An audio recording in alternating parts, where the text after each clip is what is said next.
नाही, मी देखील आपल्याच माध्यमातून बघितलं की मी त्यांची भेट घेणार आहे. पण मला असं वाटतं की मनोज जरांगे पाटलांनी जे आंदोलन केलेलं आहे त्याच्या पार्श्वभूमीवर पूर्वीचे आंदोलन झालं होतं, त्याच्यातल्या अनेक मागण्या माननीय तत्कालीन मुख्यमंत्री एकनाथ शिंदेसाहेबांनी पूर्ण केलेल्या आहेत.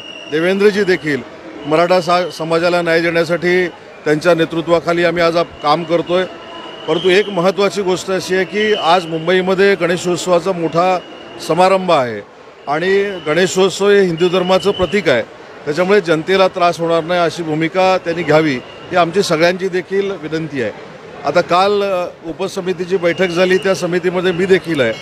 त्यांची जी मागणी होती की शिंदे समितीला 6 महिन्याची मुदतवाढ द्यावी, त्यामध्ये देखील आम्ही निर्णय घेतलेला आहे. त्याच्यामुळे मला असं वाटतं की शासन त्यांच्या मागण्यांचा पूर्ण पद्धतीनं विचार करण्यासाठी तयार आहे. त्यासाठी समिती स्थापन केलेली आहे. जे जे